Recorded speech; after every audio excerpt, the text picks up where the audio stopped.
Today we have a special guest who is an internationally recognized yoga teacher, celebrity holistic health coach. She's an author and a motivational speaker. She's doing it all.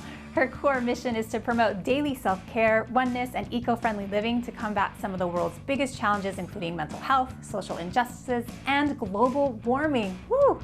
I'd like to welcome the wonderful Koya Webb to Sidewalks. Koya, you are out to change the world. Yes, I am, and thank you so much for having me.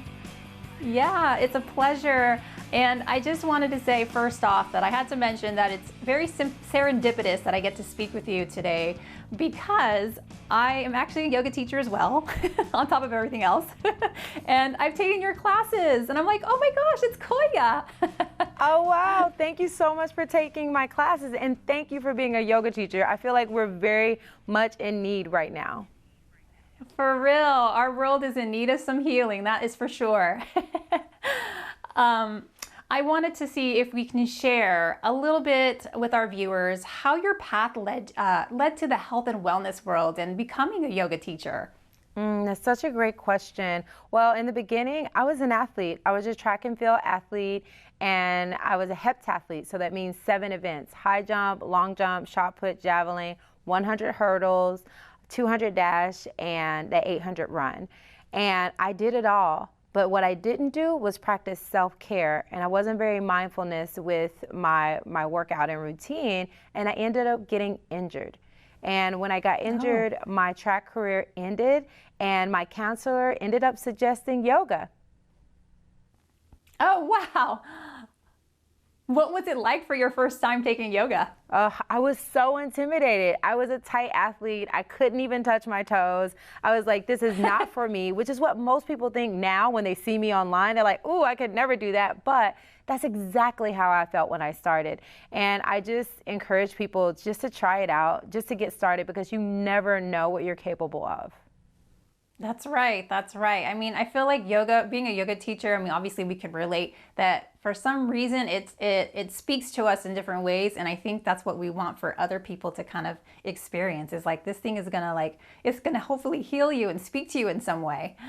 Absolutely. Once I found out the gift of yoga, and I didn't do it at first. At first, yoga helped me get through that time of what am I going to do with my life now that I'm not running track and field? And it helped me mentally and spiritually. But then I healed and I went back to the track and I won my conference meet and I led my team to a conference title. And then I moved to California to train for the Olympics. And I got injured again because I didn't practice the self-care and the mindfulness long term. And then after the second time, I got my yoga teacher training and learned about mindfulness and being intentional with my eating as well as with my movements. And that's what led to my career that I have now.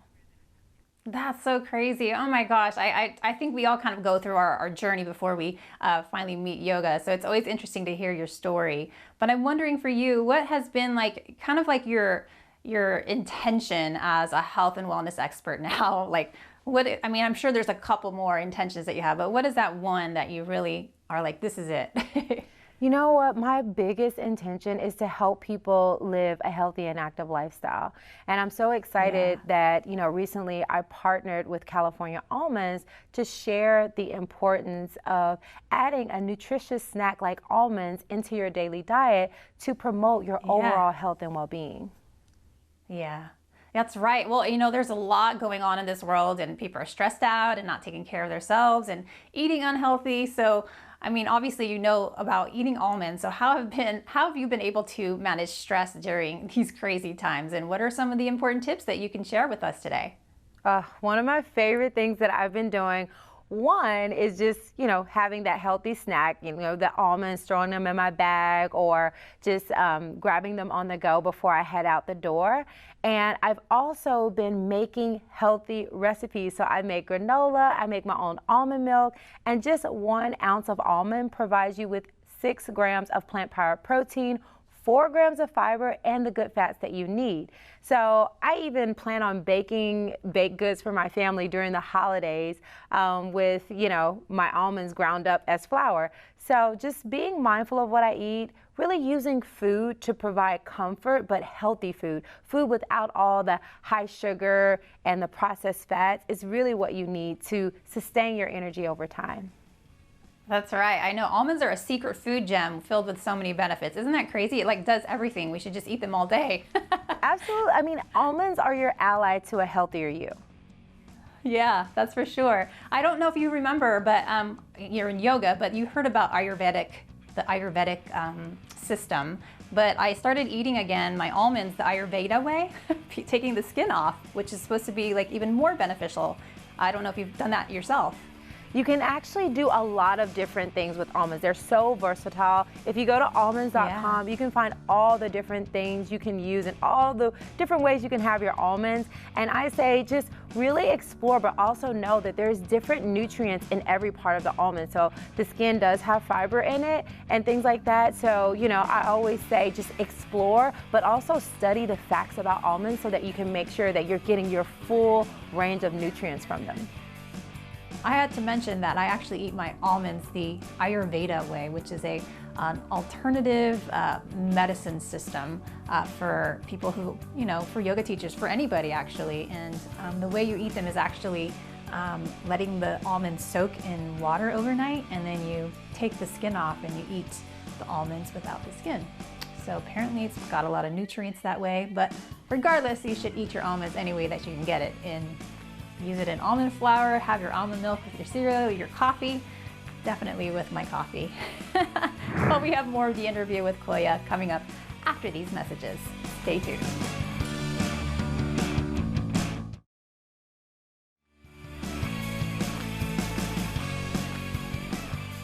Hey guys, welcome back to Sidewalks Entertainment. I hope that you're getting your dose of health and wellness today on our special episode of Sidewalks. Breathe in and breathe out. Yes, and don't forget you have to eat almonds.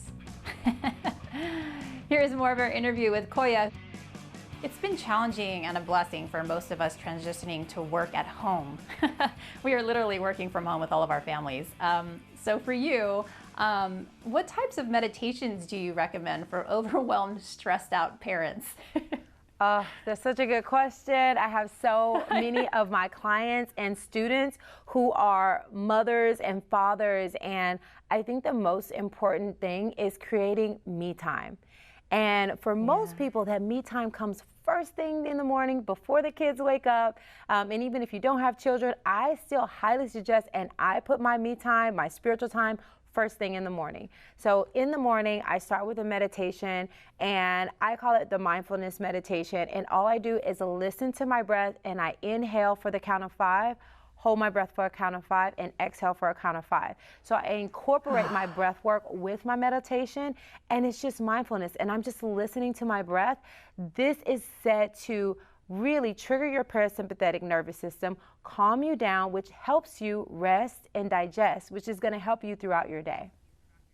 Oh, wow. No, that's probably one of the best ones so far. Is first thing in the morning. I think is for sure people should meditate. That's when we need it. Absolutely. Well, you know, I'm wondering for you, where do you draw your inspiration from in any of the health and wellness world, or just in general? You know what? I draw my inspiration from nature. Nature provides us everything we need. When you look at the light and you look at the darkness, it mirrors the light and the darkness that we see in the world. But it reminds us that it's not the end of anything. It's just part of everything. And so when I look to nature, when I eat from nature, like, you know, we were talking earlier, just, you know, eating almonds, and it's really the closer you get to nature with where you look for your inspiration, the things that you're eating, the more you're going to be connected, the more you're going to feel whole and complete. So I feel like just looking to nature, and nature is my biggest inspiration. Oh, wow. That's beautiful. Oh my gosh, Koya. Well, you are definitely one to watch out for. I really love watching your yoga classes and listening to you in general because you resonate with so many people. I love the inspirational stories you use as well. And you're just very, you just resonate with me. And I've talked to other people, and we talk about yoga teachers, and just they're just so inspiring in general. So I appreciate you and all the work that you're doing. You must be exhausted sometimes. You know, I will be honest, I do get exhausted sometimes, especially when I don't get enough sleep. So one of my other tips that I recommend is for people to just keep a schedule and don't worry about being perfect. Just do the best that you can. Again, intentional snacking, grabbing those almonds, grabbing your ounce and keeping them with you so you don't have to reach for that or buy that unhealthy thing. Keep some in your car, keep some in your home, keep some in your purse, right? And then also mindful movement throughout the day. So even if you're not doing a full workout routine, you can park further from the grocery store, or you can, on your lunch break, just take a little walk, just any type of movement. And of course, my favorite, I love turning on my favorite music and just dancing around the house for 30 minutes. These things are gonna get your heart rate up and make you feel better and really lower your stress levels. That's awesome. What's your go-to song to dance to groove to? Oh, one of my favorite things to listen to has been Lovely Day by Bill Withers. That has been like my go-to. Lovely day, lovely day. Lovely day. Yes, it just helps me feel like I'm gonna have a lovely day no matter what. That's awesome, Koya. Well, we'd love for people to find your classes and learn more about your offerings. Where can people go to learn more? You can learn more about the almonds and recipes at almonds.com. You can learn more about me at koyawebb.com. Oh, that's so amazing, Koya. Thank you so much. I could talk to you probably all day about all this stuff. Thank you for taking the time to be with us today. And is there any last words that you would like to share in general as people are going through these uncertain times? Thank you so much for having me. And one thing that I want people to remember is that you are enough. Know that you are enough. It's not how you look. It's not about having everything perfect. The more you realize you are enough and just make smart, mindful decisions with what you're doing in your life, what you're eating, what you're listening to, how you're moving in the world, we're going to be okay. Oh my gosh, thank you so much. We are inhaling and exhaling for you and everyone. Thank you so much, Koya, for being with us. Thank you so much for having me. All right, talk to you soon, hopefully. Bye. Take care. You too. For more full-length celebrity interviews, visit sidewalkstv.com.